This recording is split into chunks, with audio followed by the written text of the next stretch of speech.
Lee, we've got another very important show today. We're going to be joined again by Andrii Telizhenko momentarily. How you feeling today, Lee? I'm great, Jason. It's very cold in Sioux Falls, so it's been like it's warmer now, but it was this morning when I went to bed, 7. Wow. Yeah, I don't doubt it. It gets crazy cold over there, and I've been there for some of that cold. I don't know how you do it, but I stay glad you're indoors. inside. Yeah, glad you're inside and warm. Andrei's going to be joining us in just a moment. He was having some Wi-Fi problems earlier, but he's just texted me he'll be with us. We're going to have a really extended session with Andrii that people are going to be able to join us for on patreon.com/Stranahan. He's going to be speaking a lot about a guy named Lev Parnas, who perhaps viewers first saw last week when I interviewed Lev. Andrii knows quite a bit about him, and there's things we're going to discuss that social engineers are going to be motivated to want to strike the video over. So I do encourage people to join us on patreon.com/Stranahan. You can sponsor Lee there. You can also see the show on odyssey.com/@crowdsourcethetruth, crowdsourcethetruth.substack.com, and subscribestar.com and patreon.com/crowdsourcethetruth. Lee, for people who maybe don't know about Lev Parnas or haven't seen the video from last week, what can you tell us, give everybody sort of like an overview of this guy, who he is and what he's all about? Well, he's really, in the scheme of the story of Russia, he's no one. That's the important thing. He's no one. He's someone who knew. He's a. Oh, I know what's going on. Hang on a sec, Jason. Sure. He's a sort of an operative there, right? Yeah. He's not a mastermind, but he's something of a tool of the masterminds, and he was sort of stuck in there to infiltrate, right, through Giuliani. He explained that to us in the video. Now, the person, and by the way, we're going to highlight some of your great interview with him. I think he's come up before. Every time you've asked me about him, I think I've said he's no one. He's not a player on this. I mean, he's someone whose name is around, but he's no one actually, right? Right. Yeah. And that's true, right? I mean, from the standpoint of being somebody who planned it or is like a major player, he's definitely expendable, but I think he was somewhat important in that, he was an operational guy. He's a pawn put in there. I agree with that. But he's played kind of a substantial role, and he continues to. He testified in front of Congress. The Democrats think he's a fantastic witness. He did succeed in infiltrating the Trump campaign and getting in there and getting close to people like Trump. Let me put it like this. I'm going to say something kind of weird for an analogy, but I'll explain. Do you know who he reminds me of? Who? Reverend Shumley, Rabbi Shumley. Who? Rabbi Shumley, Bochich. Yeah, you know that guy? Shmuley, the guy who's got the dildos and he's hanging out with RFK. I cannot stand that guy. He is such a... Let me tell you how. Yeah. If I said to you, okay, so that rabbi, Shmuley, you said? Shmuley, yeah. Shmuley, okay. Bochich, that guy. If I said, okay, how important is he to Israel-Palestine? The answer is none. Not at all. Yeah, but he's just a media figure. But is he involved in the story? Is he like in the news about the story? Yes. Right. And the other reason that I'm comparing Lev to this guy is because he's not like the rabbi has been in the news a lot lately because of a Cora's got Candace Owens. Okay. Yeah, right. And Candace Owens being fired over Ben Shapiro's Daily Wire. Right. So, but I'd never seen this guy very much. I've heard of him, but I'd never seen him. Right. But I saw him for like 3 minutes. That was all I needed to know. The guy was full of shit. I mean, I'm not joking. I mean, like, I saw him say something, Ben Shapiro, how dare you? You hire someone who hates Jews, and you're spreading. First of all, that's not true. I do not believe that Candace Owens hates Jewish people. I think she was asking questions about the policy of the nation of Israel and questioning some of their motives, and then right away they just went to "she hates Jews." He did the same thing with Alex Jones. Alex Jones made this again. I think is being fair, but mistake of debating him. Okay, Yeah, debating this guy consists. I'm not joking. He's literally going. So Alex, you name one good thing about Jews. Go ahead, Alex. One good thing, and then he cuts it in a way that he has a clip he can play on Instagram of Alex not answering in the split second, right? he's a bad guy. But let me interrupt you for a second because Andrei has. Oh, wait a minute. Did he drop off? Damn, he was just there. I hope. Oh no, here he's back. Andrei is back with us. We got to talk about Shmuley maybe on Saturday. But while we have Andrei, let's see if he can get back in here.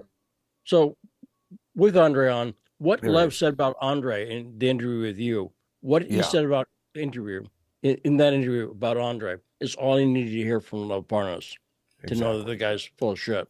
Yeah. Right, and specifically, he disparaged Andrei and said all kinds of stuff. Luckily, we have Andrei with us today, and he's going to be able to answer Lev Parnas and speak for himself. Now, unfortunately, we are not able to promote a Patreon channel for Andrei. Darn, he's dropped off again. Maybe this Wi-Fi problem is persisting. But people who've watched the show know that Andrei has been sanctioned and is not even allowed to have a bank account on the SWIFT system. So hopefully... That was actually one of his arguments. One of Lev's arguments was, well, the guy's been sanctioned. Yeah, and my response to Lev would be, well, Lev, you've been convicted of a felony. If you think that somebody shouldn't be trusted because he's been sanctioned, why should you be trusted after being convicted of a felony? I mean, look, maybe a felon... It's what they're doing to Trump as well. The reason is on every news report about Trump, whenever they mention, they can't just say former President Donald Trump or presidential candidate Donald Trump. They'll say Donald Trump was currently found guilty on 3 charges related to real estate and a hooker and this, blah, blah, blah. Right, 91 charges. He has to say that every time. So on NPR and stuff like that, every time Trump's mentioned, it's convicted felon or whatever. Yeah, that he's an adjudicated sexual assaulter or whatever the complicated language surrounding what they've got there. Now, so I think Andrei is grappling with some Wi-Fi problems. I see him trying to get in here. He might be with us now. Andrei, can you hear us? I think he's just coming in now, Lee. But yeah, so basically Lev Parnas had a lot of negative things to say about Andrei, which he had no evidence of. This is the key point. We were speaking to... Hey, Andrei. Welcome to the show. Hi, sorry, I apologize. My headphones didn't want to connect to the Zoom call.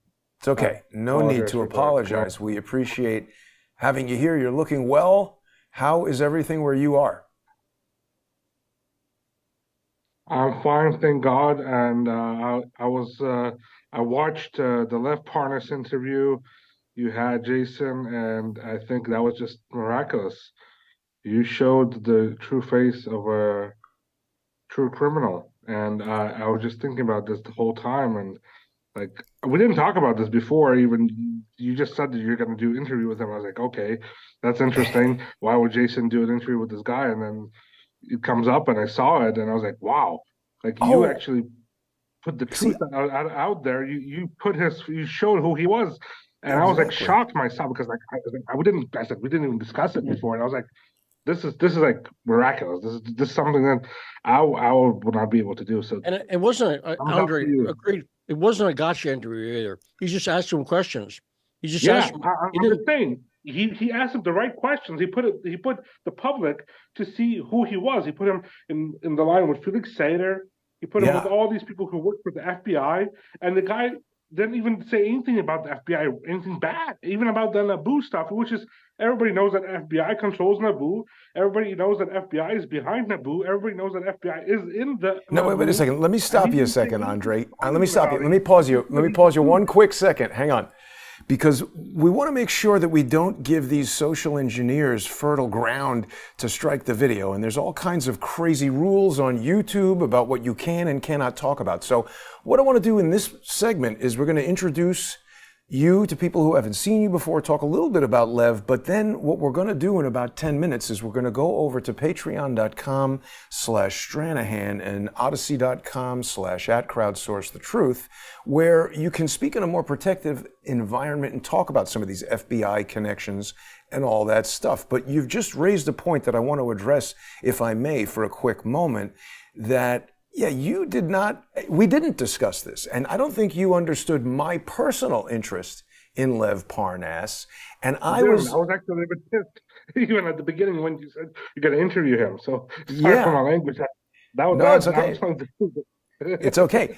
But just to explain that a little bit, because viewers aren't going to really know about it either, I first learned about Lev Parnas when I read about him in a Stephen Biss lawsuit. And I was researching Stephen Biss because he was representing Robert David Steele in a lawsuit against me that went on for 7 years and just ended this past week.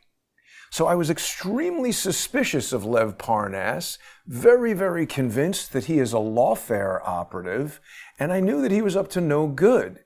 And when he started saying and doing things against Trump and you and people who I knew were telling the truth, I could just see what the guy was doing. So we're going to get into exactly what you know about him, but just refresh people who we're going to, I think, have a lot of people watching this who haven't seen our previous interviews. So let's just remind everybody who you are and how Lev Parnas came into your whole sphere in the past. Yeah, I met Rudy Giuliani in May of 2019 within the investigation he did on Hunter Biden. I met him as a private citizen. I was not in any official capacity from the Ukrainian government at that time, and so I could say whatever I wanted, and any evidence I provided was my own private evidence, not any government I relate to or am a citizen of. So I agreed to help Rudy Giuliani, and basically this is how I found out about some guy whose name is Parnas and Truman, and I did not know who they were.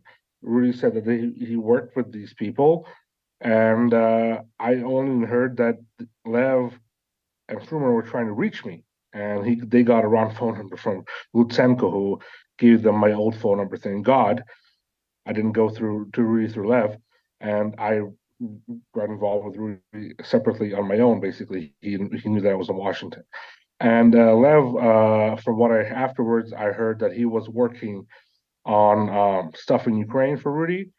From what I heard, he was not working for stuff on Rudy and Ukraine. He was working on stuff for himself, making money. I got a call from Vadim Pozharsky in one night in June of 2019 saying, I still spoke to him at that time to time. They advised that, asked for my advice, and I was like, he calls me. This is the guy who's the second right-hand man for Zlochevsky in Burisma. And he calls me and said, who's this guy, Parnas and Truman, walking around government offices, opening their doors with feet, like just knocking out doors with the government officials of Ukraine, saying they're connected to Stallone and Trump and like everything else, but basically making money for themselves, not for Trump or anything else, just for themselves, because everybody knew what they were doing. And I don't even know. I heard about these guys, but I'm going to find out. I asked Rudy, and Rudy said he had no obligation for them to make any business or any business deals at all in Ukraine. He only asked them for political advice on Hunter Biden and the Biden crime family, and they were making money, using Rudy Giuliani's name, using Trump's name, saying that they're relatives or neighbors of Sylvester Stallone and other guys in Hollywood. Why did that? Showing pictures around. Wait, let me ask you something important, because you just mentioned an energy company. This is how I found about Parnas. He was a scheme artist from the beginning. This is what I knew from the opposite side, from the Burisma people, that they were even asking questions. Who is this guy walking around trying to make money for himself? And I reported that to Rudy, and Rudy basically made a call between me and Parnas. I told him what I knew, and we didn't speak since then, since June 2019. I didn't never met him personally. I only spoke to him over the phone for 5 minutes, and that was my interaction with Parnas. But I knew him from different sources, what he was doing in Kiev. From So his reputation. who But he wait a is and second, what let me he ask is. you this. Let me ask you this, Andrii, because you've just said something very important about energy companies. And Lev said that he was promoting an energy company. It came up in Congress that he was somehow affiliated or associated with this guy, Dmitro Firtash. And that was very interesting to me because the only other time I've ever heard of this guy was years ago when George Webb brought him up. And he is the principal at something called like DF, something or other, some energy company having to do with Burisma. Do you know anything about Firtash? Firtash is the known oligarch in Ukraine. I know that he used to do business deals in Ukraine, but I don't know how he is affiliated with Parnas directly. Or I know that he somehow he might have Parnas was supposed to be an interpreter for Firtash at some point between the U.S. side and Firtash, but I don't know if that was true or if that ever happened. I only read that in the press. So Firtash is known in Ukraine. Firtash is a well-known oligarch businessman who is invested in gas business. The left media tried to affiliate me with him for some time.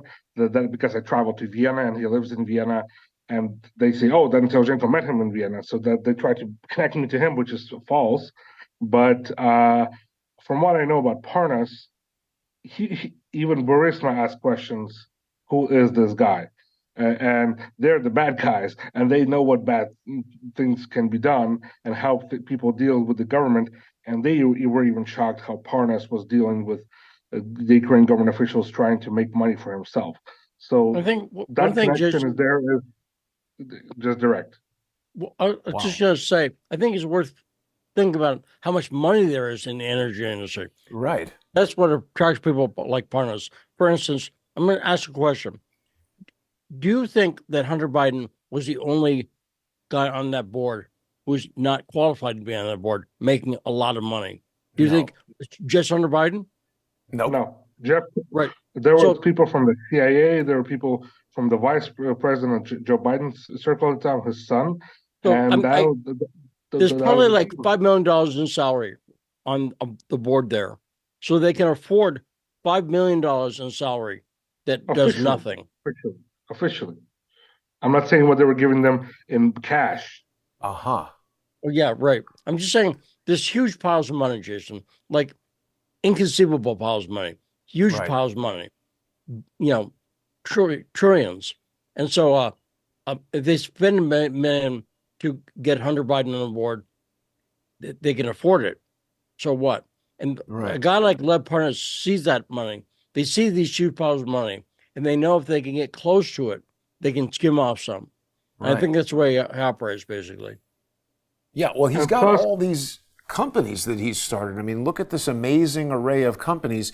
He says, oh, well, I'm a businessman, but I mean, these are companies, AIG Hallandale, he's got Parnas Holdings, Mr. Associated Group. These are weird sounding companies. And I mean, Parnas is essentially the same age as me. He's got Aaron Holdings, that's his son's name, Parnas Holdings, all these holding companies. He's got one in Florida, Cornerstone International, all these generic names. Mr. Associated Group 1, Mr. Associated Group 2.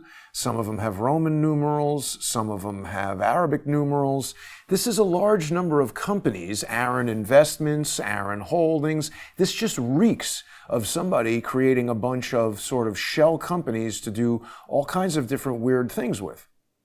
Paper tigers. It's used for money laundering. Yeah. Right.